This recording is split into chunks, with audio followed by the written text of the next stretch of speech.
আসসালামু আলাইকুম প্রিয় দর্শক, অন্য মঞ্চের আলাপ চাইতায় আপনাদের সকলকে আমন্ত্রণ জানাচ্ছি। কথায় আছে, আত্মায় আত্মায় না মিললে আত্মীয় হয় না।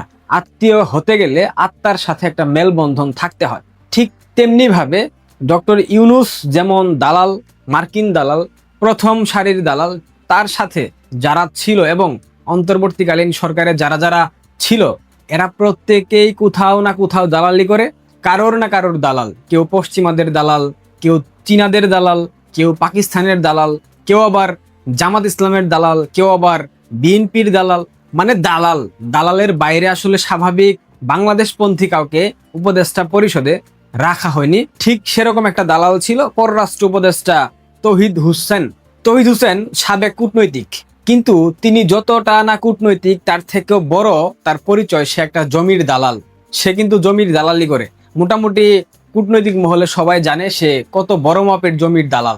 সুদখুর ইউনূসের তো হাটে হাড়ি ভেঙে দিয়েছে তার ছোট ভাই কিংবা তার আত্মীয় জমির দালাল তৌহিদ। কি করেছে জানেন? একদম ইউনূসকে ডুবিয়ে দিয়েছে। এবং যেই সাক্ষাৎকার দিয়েছে, যমুনা টিভি সাক্ষাৎকার প্রকাশ করেছিল, এরপর কয়েক ঘন্টার ব্যবধানে সেটা আবার মুছে দিয়েছে। আমরা জানতাম এটা মুছে দেওয়া হবে। যমুনা টেলিভিশনের কাছে আমার আহ্বান থাকবে, যদি সৎ সাহস থাকে, যদি সক্ষমতা থাকে, যদি ভয় না পেয়ে থাকেন, তবে পুরো সাক্ষাৎকারটা আপনারা পুনরায় আপনাদের ইউটিউব চ্যানেল কিংবা ফেসবুক পেজে প্রকাশ করেন। বাংলাদেশের মানুষকে জানতে দেন, বুঝতে দেন কতগুলা দেশদ্রোহী চক্রান্তকারী দালালরা বাংলাদেশটাকে কিভাবে ধ্বংসের দিকে ঠেলে দিয়েছে, বাংলাদেশটা কিভাবে পশ্চিমাদের কাছে বিক্রি করে দিয়েছে, বাংলাদেশের স্বাধীনতা সার্বভৌমত্বকে কিভাবে তারা হুমকির মধ্যে ফেলে দিয়েছে। যদি বাংলাদেশপন্থী হয়ে থাকেন, জানি আপনারা কোনো একটা এজেন্সির দালালি করেন, বাট বাংলাদেশের স্বার্থে এটা করা জরুরি। বাংলাদেশের স্বাধীনতা সার্বভৌমত্ব না থাকলে আপনার যমুনা টেলিভিশন, ওইটার যে ভবন, থাকবে না। এটা মাথায় নিয়ে অন্ততপক্ষে আপনাদের উচিত এই দালালদের চরিত্র বাংলাদেশের মানুষের সামনে তুলে ধরা। আসেন, সাক্ষাৎকারের গুরুত্বপূর্ণ কয়েকটা পয়েন্ট আমি আপনাদেরকে দেখাই। আমি কুইট করার চিন্তা 3বার করেছি। তারা রিকোয়েস্ট করছে যে খুব এম্বারাসিং হবে সরকারের জন্য। ডিপ স্টেট সমস্ত পৃথিবীতে প্রতিটা ঘটনার সাথেই জড়িত থাকে। পৃথিবীতে কিছুই ঘটে না যেটাতে ডিপ স্টেট কোনো না কোনো ডিপ স্টেট কোনো না কোনোভাবে জড়িত থাকে। ডিপ স্টেট ইনভলভ হয়। কোনো এক উপলক্ষে এই কিচেন ক্যাবিনেটের একটা মিটিংয়ে আমাকে যেতে হয়েছিল যমুনাতেই, এবং আমি পরে জেনেছি যে প্রতি মঙ্গলবারে তারা বসেন। সিদ্ধান্ত নেয় কেউ কেউ, এই ধরনের কথাবার্তা শোনা যেত, আমার কানেও আসতো। কিন্তু এর বাইরে আসলে আমার জানা ছিল না যে এরকম একেবারে একটা গ্রুপ আছে যারা নিয়মিত বসে সিদ্ধান্ত নেওয়া। পররাষ্ট্রমন্ত্রী অথবা পররাষ্ট্র মন্ত্রণালয় সামান্যতম ইনভলভ ছিল না। এটাতে ইনভলভ ছিল কমার্স মিনিস্ট্রি এবং ন্যাশনাল সিকিউরিটি অ্যাডভাইজার। কোনো কারণ হয়তো ছিল পেছনে যেটা আমরা এটা করতে বাধ্য ছিলাম, কিন্তু কোনো বাধ্যবাধকতা না থাকলে এটা সই করার বিষয়টা নির্বাচিত সরকারের উপর ছেড়ে দেওয়াই যথাযথ। এটা কি আশা করেছিলাম আমরা? আমি আশা করিনি। আশা করেছি। খুব একটা আশা করিনি। আমি মনে করি যে আওয়ামী লীগ রাজনীতি থেকে যে একেবারে আউট হয়ে গেছে বা যাচ্ছে এরকম থাকবে। আমাদের মানুষজনের স্মৃতিশক্তি খুব দীর্ঘ না। আমি বিশ্বাস করি যে তারা রাজনীতিতে ফিরে আসবে। নিশ্চয়ই আপনারা মন দিয়ে শুনেছেন সে কি বলেছে। প্রথমত, বাংলাদেশের জুলাই আগস্টের সেই তথাকথিত জঙ্গি উত্থানের সময় ডিপ স্টেট সম্পূর্ণরূপে জড়িত ছিল, তারা সরকার পতনে সহায়তা করেছে। সে একটু ঘুরিয়ে বলেছে, পৃথিবীর প্রত্যেকটা কাজের সাথে ডিপ স্টেট সম্পৃক্ত থাকে। পৃথিবীতে যা কিছু হয়, যত কিছু পরিবর্তন হয়, রদবদল হয়, প্রত্যেকটা জায়গায় ডিপ স্টেটের একটা ভূমিকা থাকে।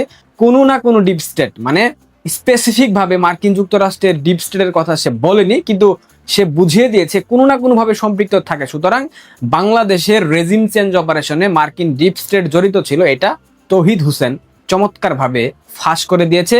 সে কিন্তু ডক্টর মোহাম্মদ ইউনূসের পররাষ্ট্র মন্ত্রণালয়ের উপদেষ্টা ছিল।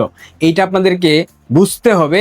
এই সাক্ষাৎকারটা ভবিষ্যতে কতটা গুরুত্বপূর্ণ ভূমিকা পালন করবে ইউনূস গংয়ের বিচারের ক্ষেত্রে। দ্বিতীয়ত, অন্তর্বর্তীকালীন সরকারের সময় যত ধরনের সিদ্ধান্ত আসতো, সেটা হোক রাজনৈতিক সিদ্ধান্ত, সেটা হোক কূটনৈতিক সিদ্ধান্ত, হোয়াটএভার, প্রত্যেকটা সিদ্ধান্ত কারা গ্রহণ করতো জানেন? একটা কিচেন ক্যাবিনেট ছিল, সেটার মিটিং হতো, সেটার সদস্য সংখ্যা ছিল টোটাল 7 জন। আবারও বলছি, ডক্টর ইউনূসের অন্তর্বর্তীকালীন সরকার দেশের অভ্যন্তরীণ কিংবা আন্তর্জাতিক বিভিন্ন ইস্যু কিংবা কূটনৈতিক বিভিন্ন সিদ্ধান্ত নেওয়ার ক্ষেত্রে একটা কিচেন ক্যাবিনেট গঠন করেছিল। এই কিচেন ক্যাবিনেটের মাধ্যমে তারা সিদ্ধান্ত নিত। বাদ বাকি যতগুলো উপদেষ্টা ছিল আছে, এদেরকে সেই কিচেন ক্যাবিনেটের মিটিংয়ে ডাকা হতো না। প্রতি সপ্তাহের মঙ্গলবার কিচেন ক্যাবিনেটের বৈঠক হতো। সেই বৈঠকে নির্ধারণ করা হতো আসলে বাংলাদেশ কিভাবে পরিচালিত হবে, বাংলাদেশের কোন সেক্টরে কারা কি করবে, কোথায় চাঁদাবাজি হবে, কোন সেক্টর থেকে লুটপাট করা হবে, কিভাবে বাংলাদেশের অর্থ বাইরে পাচার করা হবে। অর্থাৎ তারা যে চুরবাটপারি করেছে, প্রত্যেকটা চুরিবাটপারি এই কিচেন ক্যাবিনেটের 7 জন যে সদস্য ছিল একসাথে সকল সিদ্ধান্ত নিয়েছে। আই থিঙ্ক, আমার ধারণা এই কিচেন ক্যাবিনেটে ছিল আসিফ মাহমুদ সজীব ভুইয়া, আসিফ নজরুল, নাহিদ ইসলাম, রেজওয়ানা, ডক্টর ইউনুস, মানে আমার ধারণা একজন ছিল। এছাড়াও আরো 2-1 জন থাকতে পারে। পররাষ্ট্রমন্ত্রী তৌহিদ হোসেন আরো বলেছে এসব দেখে তিনি 3বার পদত্যাগ করতে চেয়েছেন, কিন্তু সরকার একটা বিব্রতকর অবস্থায় পড়বে, সে কারণে তিনি পদত্যাগ করতে পারেননি। সরকারের পক্ষ থেকে তাকে পদত্যাগ করতে দেওয়া হয়নি। তার মানে হলো তিনি এই দায়গুলাকে এড়িয়ে গেলেন। অন্তর্বর্তীকালীন সরকারের সময় যা কিছু বাংলাদেশে হয়েছে, যত অপকর্ম হয়েছে, প্রত্যেকটা অপকর্মের দায় মুক্তির জন্য তিনি আজকের এই সাক্ষাৎকার দিয়েছেন। এই সাক্ষাৎকারের মধ্য দিয়ে প্রমাণ হয়ে গেল ডিপ স্টেট বাংলাদেশের রেজিম চেঞ্জের সাথে সম্পৃক্ত ছিল এবং ইউনূসের যে অন্তর্বর্তীকালীন সরকারের সকল সিদ্ধান্ত, এই সিদ্ধান্তের ক্ষেত্রে কিচেন ক্যাবিনেট একটা ব্যাপক ভূমিকা রাখতো। শুধু ভূমিকা বললে ভুল হবে, তারাই সিদ্ধান্ত নিত। বাইরের আর যারা ছিল তাদেরকে সেই সিদ্ধান্তে অংশ নিতে দেওয়া হতো না, তাদের কোনো মতামতের প্রাধান্য দেওয়া হতো না, তাদের মতামত নেওয়া হতো না। এরপর আসেন মার্কিন যুক্তরাষ্ট্রের বাণিজ্য চুক্তি। মার্কিন যুক্তরাষ্ট্রের বাণিজ্য চুক্তি সম্পর্কে তৌহিদ হোসেন অর্থাৎ পররাষ্ট্র মন্ত্রণালয় কিচ্ছু জানতো না। চুক্তি করে কারা? নিশ্চিতভাবে বাণিজ্য মন্ত্রণালয়। পররাষ্ট্র মন্ত্রণালয়ের অবশ্যই সম্পৃক্ততা থাকে, কিন্তু তৌহিদ হোসেন বলছে তিনি কোনোভাবেই জানতেন না মার্কিন যুক্তরাষ্ট্রের সাথে বাণিজ্য চুক্তি হবে। একটা পর্যায়ে গিয়ে তারা বাধ্য হয়েছে চুক্তি করতে, হয়তো কোনো না কোনো কারণে বাধ্যগত ছিল এই চুক্তি করার জন্য। কি কারণে বাধ্যগত ছিল সেটা অলরেডি আমার মনে হয় আপনারা ক্লিয়ার হয়ে গেছেন, সুতরাং এটা নিয়ে বলার আর কিছু নাই। এবং অন্তর্বর্তীকালীন সরকার নির্বাচনের 3 দিন পূর্বে মার্কিন যুক্তরাষ্ট্রের সাথে যে চুক্তি করে গেছে, এই চুক্তিতে যারা সর্বাত্মক ভূমিকা রেখেছে, বর্তমান পররাষ্ট্রমন্ত্রী, তৎকালীন জাতীয় নিরাপত্তা উপদেষ্টা খলিলুর রহমান, যাকে বলা হয় রজার খলিল, যাকে বলা হয় মার্কিন যুক্তরাষ্ট্রের প্রথম সারির দালাল, এবং বশির উদ্দিন, সম্ভবত ডক্টর ইউনূসের সরকারের সময় বাণিজ্য উপদেষ্টা ছিল। আই থিঙ্ক, আমার মনে পড়ছে না, বাণিজ্য উপদেষ্টা সম্ভবত বশির উদ্দিন এবং ডক্টর খলিলুর রহমান, এই 2 জন এবং ইউনূস এবং তার কিচেন ক্যাবিনেটের যারা সদস্য ছিল, এরা সবাই মিলে সিদ্ধান্ত নিয়ে মার্কিন যুক্তরাষ্ট্রের সাথে নির্বাচনের 3 দিন পূর্বে এই আত্মঘাতী বাণিজ্য চুক্তি সম্পন্ন করে গেছে, যেটার সম্পর্কে তৌহিদ হোসেন জানতো না। একই কথা বলে গেছিল আমাদের আসিফ নজরুল স্যার। মার্কিন যুক্তরাষ্ট্রের সাথে বাণিজ্য চুক্তি সম্পর্কে আসিফ নজরুল স্যার কিচ্ছু জানতো না, কিন্তু আসিফ নজরুলের নাম হচ্ছে সেফ নজরুল, মিসা নজরুল। সে আপাদমস্তক মিথ্যাবাদী, সে কথায় কথায় মিথ্যা বলে। আমি নিশ্চিত এই বাণিজ্য চুক্তি সম্পর্কে তৌহিদ হোসেনও জানতো, আসিফ নজরুলও জানতো। যখন দেখতে পাচ্ছে পরিবেশ পরিস্থিতি ঘোলাটে, তখন দায় এড়ানোর একটা অপচেষ্টা চালাচ্ছে, কিন্তু বাংলাদেশের মানুষকে তো এত সহজে ঘোল খাওয়ানো যাবে না। দেখেন আসিফ নজরুল বিবিসির সাক্ষাৎকারে কি বলেছিল। আমাদের সরকারের সময় কিছু কিছু বিষয় নিয়ে স্যার কিছু কিছু উপদেষ্টার সাথে মিটিং করতেন, অন্য কিছু বিষয় নিয়ে কিছু কিছু উপদেষ্টার সাথে মিটিং করতেন। যেমন ধরেন যুক্তরাষ্ট্রের সাথে যে সমস্ত চুক্তি হয়েছে, ওই চুক্তিতে কোনোদিন কখনো আমাকে ডাকা হয় নাই। মানে একটা বিষয় নিয়ে একটা উপদেষ্টার সাথে মিটিং করতেন ইউনূস, কিছু কিছু বিষয় নিয়ে কিছু কিছু উপদেষ্টা, কিছু কিছু বিষয় নিয়ে কিছু কিছু উপদেষ্টা, মানে বিভিন্ন ইস্যু নিয়ে বিভিন্ন উপদেষ্টার সাথে বৈঠকের মাধ্যমে ডক্টর ইউনূস সিদ্ধান্ত নিত। আসিফ নজরুল এই চুক্তির ব্যাপারে কিছু জানতো না। পররাষ্ট্র উপদেষ্টা তৌহিদ হোসেন শেখ হাসিনার প্রত্যাবর্তন ইস্যুতে কথা বলেছে, সে জানতো আগে থেকে যে এই চিঠি দিয়ে কি আদৌ কোনো লাভ হবে? লাভ হবে না, আওয়ামী লীগ ফিরে আসবে, আওয়ামী লীগ আগামী নির্বাচনে অংশ নেবে, এই ধরনের একটা কথা বলেছেন। এইসব কিছু কেন বলা হচ্ছে? হয় রিজনটা কি? কারণ একটাই, এরা দেখতে পাচ্ছে, এরা বুঝে গেছে যে ভারতের সাথে মার্কিন যুক্তরাষ্ট্রের একটা সমঝোতাপূর্ণ সম্পর্ক হয়েছে। মার্ক রুবিও মার্কিন পররাষ্ট্রমন্ত্রীর মাধ্যমে বার্তা পাঠিয়েছে নরেন্দ্র মোদীর কাছে ডোনাল্ড ট্রাম্প। ট্রাম্প নাকি আবার বলেও দিয়েছে, বাংলাদেশের গণমাধ্যমে সংবাদ প্রকাশ হয়েছে, ভারত যা চাইবে তাই পাবে, আমি মোদীর অনেক বড় ভক্ত। ইত্তেফাক বলতেছে, আমি বলি নাই। এরপর বঙ্গবন্ধু কন্যা শেখ হাসিনার 6 মাসের মধ্যে দেশে ফেরার বার্তা। আসিফ নজরুল তৎকালীন সময়ে যে সাক্ষাৎকার দিয়েছিল, তখনও বঙ্গবন্ধু কন্যা একটা বার্তা দিয়েছিলেন, আমি শীঘ্রই আসবো বাংলাদেশ এবং এসে সকল জুলাই সন্ত্রাসীদেরকে বাংলাদেশের প্রচলিত আইনে বিচারের আওতায় আনবো। যারা দেশটাকে ধ্বংস করেছে, যারা দেশের স্বাধীনতা সার্বভৌমত্ব নিয়ে সিনিমিনি খেলেছে, তাদেরকে কখনোই ছাড় দেওয়া হবে না। এরপর থেকে জুলাই সন্ত্রাসীদের এক একটার কোষ্ঠকাঠিন্য শুরু হয়ে গেছে এবং তারই ধারাবাহিকতায় আসিফ নজরুল, এরপর পররাষ্ট্র উপদেষ্টা তৌহিদ হোসেন, তিনিও সাক্ষাৎকারে বলে দিলেন বাংলাদেশের রেজিম চেঞ্জের সাথে সম্পৃক্ত ছিল ডিপ স্টেট। বাণিজ্য চুক্তি সম্পর্কে তারা কেউ জানতো না, সিদ্ধান্ত নিত কিচেন ক্যাবিনেট। তিনি 3-3বার পদত্যাগ করার চেষ্টা করেছিলেন, কিন্তু সরকারের পক্ষ থেকে সেটা করতে দেওয়া হয়নি, কারণ সরকার বিব্রতকর পরিস্থিতির মধ্যে পড়ে যেত। এখন আমার কথা হইল, জনাব তৌহিদ সাহেব, এ কথাগুলো আপনি এতদিন পর কেন বলছেন? হঠাৎ করে কেন বলছেন? নির্বাচন তো হয়ে গেছে, প্রায় 3 মাস হয়ে গেল, এতদিন কেন বললেন না? যেদিন ইউনূস ক্ষমতা থেকে সরে গেল এরপরেই বলতেন, বলেন না কেন? বলেন নাই কারণ আপনারা ভেবেছিলেন আপনারা দায় মুক্তি পেয়ে যাবেন, আপনাদেরকে কেউ কিছু করবে না, মার্কিন যুক্তরাষ্ট্র আপনাদেরকে সেফ এক্সিট দিয়ে বাংলাদেশ থেকে নিয়ে যাবে। একটা কথা আপনাদের মাথায় রাখা উচিত ছিল, পৃথিবীতে মার্কিন যুক্তরাষ্ট্র এমন একটা দেশ যারা সবাইকে টিস্যু পেপারের মতো ব্যবহার করে। যখন আপনাকে প্রয়োজন আপনাকে টিস্যুর মতো ব্যবহার করবে, আপনাকে প্রয়োজন শেষ হবে টিস্যুর মতো, ইউজড টিস্যুর মতো ডাস্টবিনে ছুঁড়ে ফেলবে। ডক্টর মোহাম্মদ ইউনূস মার্কিন যুক্তরাষ্ট্রের প্রজেক্ট নাম্বার 1 ছিল, প্রজেক্ট নাম্বার 2 হচ্ছে তারেক রহমান। প্রজেক্ট নাম্বার 1 এর কাজ শেষ, তাদেরকে দিয়ে বাণিজ্য চুক্তি সম্পন্ন করা হয়েছে। ইউনূসকে ডাস্টবিনে ছুঁড়ে ফেলে দিয়েছে অলরেডি মার্কিন যুক্তরাষ্ট্র। ইউনূস রাষ্ট্রপতি হবার একটা আপ্রাণ চেষ্টা চালাচ্ছে, বাট পারবে না। শেষ সময়ে গিয়ে ইউনূস কখনোই বাংলাদেশের রাষ্ট্রপতি হতে পারবে না, বিএনপি কখনোই তাকে রাষ্ট্রপতি বানাবে না, কারণ ততদিন পর্যন্ত বিএনপি ক্ষমতায় টিকে থাকতে পারে কিনা সেটাই তো সন্দেহের জায়গা, তাই নয় কি? তারেক রহমান মার্কিন যুক্তরাষ্ট্রের প্রজেক্ট নাম্বার 2 তারও সময় শেষের দিকে চলে আসছে, কারণ বাংলাদেশে যে ক্ষোভের সৃষ্টি হচ্ছে ধীরে ধীরে ধীরে ধীরে, এই ক্ষোভের মোকাবিলা করার মতো সমর্থক কিংবা সক্ষমতা বিএনপির এই মুহূর্তে নাই। বিএনপির সাংগঠনিক অবস্থা জঘন্য, বিএনপির অভ্যন্তরীণ যে কোন্দল, এইটা আপনারা যারা জানেন না জেনে নেন, বুঝে যাবেন। তারেক রহমান মাইনকার চিপার মধ্যে পড়ে গেছে। জনাব তৌহিদ হোসেন যতই দায় মুক্তির কথা চিন্তা করেন, যতই সাক্ষাৎকার দিয়ে বলেন আমরা কিছু জানতাম না, আমাদেরকে কিছু জানানো হয়নি, কিচেন ক্যাবিনেট সিদ্ধান্ত নিয়েছে, এইসব মুড়ি ভেজানো কথা বলে কোনো লাভ হবে না। বাংলাদেশের প্রচলিত আইনে আপনাদের বিচার হবে, দেশ ধ্বংসের দায়, রাষ্ট্রদ্রোহ অপরাধের দায়, সংবিধান লঙ্ঘনের দায় আপনাদের বিচার বাংলাদেশের মাটিতে হবে। যমুনা টেলিভিশনের সালমা সম্ভবত মালিক, উনাকে আহ্বান জানাচ্ছি, যদি সৎ সাহস থাকে, সক্ষমতা থাকে, বাংলাদেশকে ভালোবেসে থাকেন, তবে আপনার টেলিভিশনকে নির্দেশ দেন এই সাক্ষাৎকারের পুরোটা প্রকাশ করতে, তাহলে বুঝবো আপনারা বাংলাদেশপন্থী। আর যদি না পারেন তাহলে বুঝবো আপনারা ডিপ স্টেটের ডলার খেকো দালাল, আপনারা আইএসআই এর ডলার খেকো দালাল। আশা করি আপনারা বুঝতে পেরেছেন। এইভাবে জুলাই জঙ্গি উত্থানের সাথে সম্পৃক্ত যারা যারা ছিল প্রত্যেকের সাক্ষাৎকার জাতির সামনে চলে আসবে, এদের আভ্যন্তরীণ কুন্দলের কারণে। আসিফ মাহমুদ সজীব ভুইয়া বলেছে না, জুলাই যে ভায়োলেন্স হয়েছে সেটা তারা করেছে। এই ধরনের সাক্ষাৎকারগুলা অদূর ভবিষ্যতে এদেরকে শুলে চড়াতে কতটা ভূমিকা রাখবে সময় আসলে আপনারা দেখবেন। ভালো থাকবে। বিএনপির একজন জ্যেষ্ঠ নেতা এবং প্রধানমন্ত্রীর একজন উপদেষ্টা বলেছেন যে শেখ হাসিনার প্রত্যাবর্তন বড় ধরনের রাজনৈতিক অস্থিরতা শুধুমাত্র বাংলাদেশে সৃষ্টি করতে পারে তাই নয়, এর ফলে বাংলাদেশের ওপর বিদেশি চাপও বাড়তে পারে। বিএনপি দেশকে এমন অস্থির পরিস্থিতিতে ঠেলে দিতে চায় না বলেই তারা শেখ হাসিনাকে কিছুতেই ট্রাভেল পাস নিয়ে বাংলাদেশে ফিরতে দেবে না।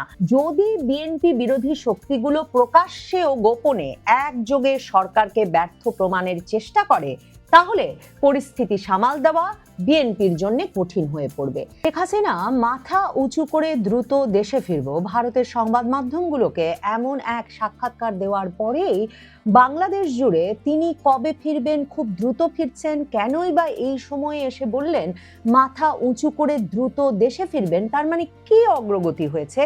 এসব নিয়ে আলোড়নের মধ্যে সরকারের খুবই শীর্ষস্থানীয় এক উপদেষ্টা তারেক রহমানের ঘনিষ্ঠ জাহিদুর রহমান সরকার ভারত থেকে বাংলাদেশে শেখ হাসিনা ফিরে এলে তার জন্য ইনসাফের ব্যবস্থা করবে, এমন সব কথা বলে হাততালি পাওয়ার চেষ্টা করলেও এর পরপরই যখন শেখ হাসিনার এই সিদ্ধান্ত সংবাদ মাধ্যমে আওয়ামী লীগের শীর্ষ নেতৃবৃন্দের সূত্রে বেরিয়ে আসে যে তিনি এরই মধ্যে দেশে ফিরে বিচারের মুখোমুখি হওয়ার বিষয়ে তার সিদ্ধান্ত আওয়ামী লীগের শীর্ষ নেতৃবৃন্দকে আনুষ্ঠানিকভাবে জানিয়ে দিয়েছেন। আর শুধু তাই নয়, আগস্টের আগেই তিনি ভারতের বাংলাদেশ হাই কমিশনে ট্রাভেল পাসের জন্য আবেদন করতে পারেন, যেই ট্রাভেল পাস নিয়ে তিনি আগস্টের মধ্যেই বাংলাদেশে ফিরে আসার কথা ভাবছেন। এমন সুনির্দিষ্ট পদক্ষেপ দলীয় নেতৃবৃন্দকে আওয়ামী লীগ সভাপতির নিজের সিদ্ধান্ত জানিয়ে দেওয়া, সবচেয়ে বড় কথা শেখ হাসিনা ট্রাভেল পাসের আবেদন করার প্রস্তুতি নিচ্ছেন। এই খবর পাওয়ার পর বিএনপি সরকার ভীষণভাবে অস্বস্তিতে পড়েছে, একরকমের আতঙ্কিত হয়ে পড়েছে এবং শেখ হাসিনার এই কৌশলকে সরাসরি বিএনপির জন্য একটা বড় সড় রাজনৈতিক ফাঁদ হিসেবে দেখছে, যেই রাজনৈতিক ফাঁদে বিএনপির শীর্ষ নেতৃবৃন্দ মনে করেন তারা যদি পা দেন তাহলে জামায়াতে ইসলামী এবং আওয়ামী লীগ মিলে রাজনীতি থেকে তাদেরকে নিশ্চিহ্ন করে ছাড়বে। জামায়াতে ইসলামী কিন্তু ট্রাভেল পাস নিয়ে শেখ হাসিনার দেশে ফেরার এই সিদ্ধান্তে খুবই উৎসাহিত।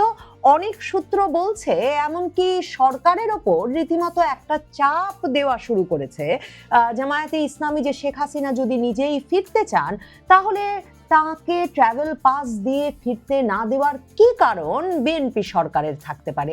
এমনকি সরকারের ভেতরে অনেকে মনে করছেন এই যে জাহেদুর রহমান আগ বাড়িয়ে ইনসাফ দেওয়া হবে এই কথা বলে বসলেন, সেটাও এক রকমের সরকারের জামায়াতপন্থী অংশের উৎসাহে হয়ে থাকতে পারে। জামায়াতে ইসলামীর সেক্রেটারি জেনারেল এবং মিডিয়া প্রধান আহসানুল মাহবুব জুবায়ের টাইমস অফ বাংলাদেশ পত্রিকাকে বলেছেন, জামায়াত চায় শেখ হাসিনা দেশে ফিরে বিচার মোকাবেলা করুন। তিনি বলেছেন, শেখ হাসিনা যদি দেশে ফিরে সাজা ভোগ করতে চান আমরা সেটাকে স্বাগত জানাবো, আর তিনি যদি স্বেচ্ছায় না ফেরেন তাহলে সরকারকে আইন অনুযায়ী তাকে দেশে ফিরিয়ে আনার বিষয়ে আমরা চাপ প্রয়োগ করতে থাকব। এই যে জামায়াতে ইসলামীর চাপ, সেটাই বিএনপির শীর্ষ নেতৃবৃন্দকে, এমনকি বিএনপির সর্বোচ্চ নেতা প্রধানমন্ত্রী তারেক রহমানকে পর্যন্ত ভীষণভাবে সন্দিহান করে তুলেছে যে কেন শেখ হাসিনা ট্রাভেল পাসের আবেদন করছেন শোনা মাত্র জামায়াতে ইসলামী সেটা যাতে সরকার এই প্রস্তাব গ্রহণ করে তাকে ট্রাভেল পাস দেন এবং তাকে দেশে ফিরিয়ে এনে বিচারের মুখোমুখি করেন এত উৎসাহ দেখাচ্ছে কেন। তারেক রহমান তার যে সন্দেহ সেটা কিন্তু লুকিয়ে রাখেন নাই, দলীয় ফোরামে আলাপ করেছেন। শুধু তাই নয়, তিনি রীতিমতো জনগণকে সতর্ক থাকতে বলেছেন। ময়মনসিংহের ত্রিশালের এক জনসভায় গিয়ে তিনি বলেছেন যে তার মনে হচ্ছে সোশ্যাল মিডিয়ার খবরাখবর দেখে, সংবাদ মাধ্যমের খবরাখবর দেখে যে 5ই আগস্টের পতিত শক্তির সঙ্গে তার ভাষায় দেশে অরাজকতা সৃষ্টি করতে চাইছে যে পক্ষটি, তারা একটা তলে তলে খাতির তৈরি করেছে এবং তিনি তার মধ্যে খুব স্বাভাবিকভাবে পতিত শক্তি আওয়ামী লীগ এবং এই যে অরাজকতা সৃষ্টিকারী পক্ষ সেটাতে শুধু জামায়াতে ইসলামীকেই অন্তর্ভুক্ত করেছেন তাই নয়, তিনি আবার বলেছেন এদের আবার একটা সুন্দর ছোট ছোট লেজও গজিয়েছে, মানে তিনি তরুণদের দল এনসিপির দিকে ইঙ্গিত করেছেন। বিএনপির সন্দেহটা এটাই, বিএনপির যে 1996 সাল আর 1986 সালের অভিজ্ঞতা, যেই দুটো সালের কথা জনসভার ভাষণে প্রধানমন্ত্রী তারেক রহমান উল্লেখ করেছেন, বিএনপির শীর্ষ নেতৃবৃন্দ পত্রিকার সঙ্গে সাক্ষাৎকারেও সে কথাই বলছেন যে শেখ হাসিনা দেশে যদি ট্রাভেল পাস নিয়ে ফিরে আসেন তাহলে আওয়ামী লীগের যে নেতা কর্মী সমর্থকদেরকে ভয় দেখিয়ে কিংবা মামলা করে গ্রেফতার করে একরকমের কোণঠাসা করে রাখা গেছে, সেই নেতা কর্মী সমর্থকদের ঢল ঢাকা শহরে নেমে আসবে এবং এরপর শেখ হাসিনাকে নিয়ে কারারুদ্ধ করে রাখা হলে সেই কারারুদ্ধ শেখ হাসিনা এত বড় এক রাজনৈতিক ব্যক্তিতে তখন বাংলাদেশে পরিণত হবেন যে আওয়ামী লীগের রাজনৈতিক আন্দোলন ঠেকিয়ে রাখা বিএনপির সরকারের পক্ষে তখন সম্ভব হবে না। কারণ ওইদিকে জামায়াতে ইসলামী এনসিপি তো সরকার ক্ষমতা নেওয়ার পর থেকে এই যথাযথ ভাগাভাগিতে ভাগ না পাওয়ার কারণে খেপে গিয়ে একের পর এক নানা উদ্যোগে আন্দোলন করার চেষ্টা করছে, কিন্তু আন্দোলন জমিয়ে উঠতে পারছে না এই মুহূর্তে। কিন্তু যেই মাত্র শেখ হাসিনার আগমনে আওয়ামী লীগ রাজপথে নেমে যাবে তখন ওই রাজপথ উত্তপ্ত থাকার সুবাদে জামায়াতে ইসলামী একদিকে সরকারের ব্যর্থতাগুলো নিয়ে আন্দোলন করতে আওয়ামী লীগের সাথে গলা মিলিয়ে যেমন আন্দোলনে নেমে পড়তে পারে, যেমন তারা 1994 সাল থেকে যুগপৎ আন্দোলনে রাজপথে থেকে 1996 সালে খালেদা জিয়ার সরকারের পতন ঘটিয়ে ছেড়েছে, ঠিক তেমনি ভাবে আবার সরকারের ওপর এমন অপ্রতিরোধ্য চাপ জামায়াতে ইসলামী আর এনসিপি মিলে শেখ হাসিনার রায় কার্যকর করার জন্য তৈরি করতে পারে, সেটাও বিএনপি সরকারের পক্ষে মানে এক রকমের প্রতিরোধ গড়ে তুলে বিচার কার্য সম্পন্ন করে বিচারের সুবিচারের ব্যবস্থা করা অসম্ভব হবে।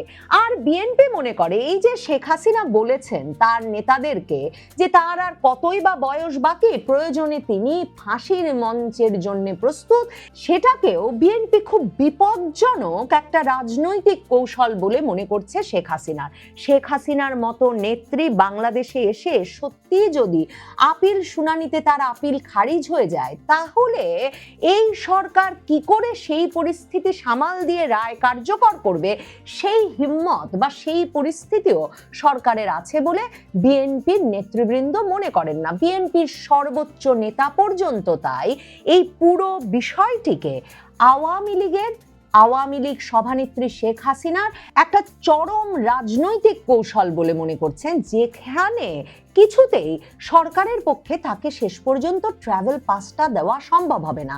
স্বরাষ্ট্রমন্ত্রী সালাউদ্দিন আহমেদ কিন্তু সরকারের এই অবস্থানটা সংবাদ মাধ্যমের সামনেও লুকিয়ে রাখতে পারেননি। সাংবাদিকরা যখন তাকে প্রশ্ন করেছিলেন যে শেখ হাসিনা ট্রাভেল পাসের আবেদন করছেন, এই বিষয়টি নিয়ে সরকার কি ভাবছে, কারণ শেখ হাসিনার পাসপোর্ট তো 2025 সালের জানুয়ারি মাসে ইউনূস সরকার বাতিল করে দিয়েছে। এখন স্বরাষ্ট্রমন্ত্রী সালাউদ্দিন আহমেদ বলেছেন, এ বিষয়ে আমি আরো আগেও অনেকবার বলেছি, আমরা পররাষ্ট্র মন্ত্রণালয়ের মাধ্যমে ভারত সরকারের কাছে তার এক্সট্রাডিশনের জন্য চিঠি পাঠিয়েছি অনেক আগে, রিপিটেডলি। আমরা এখনো চাই আইনানুগ প্রক্রিয়ায় তিনি এক্সট্রাডিশন চুক্তি ইন বিটুইন দুই দেশের মধ্যকার প্রত্যর্পণ চুক্তি অনুযায়ী, মানে এক্সট্রাডিশন টিটি ইন বিটুইন টু কান্ট্রিজ, দুই দেশের মধ্যে বিদ্যমান প্রত্যর্পণ চুক্তি, এই বিধান মতে ভারত সরকার তাকে ফেরত পাঠাবেন।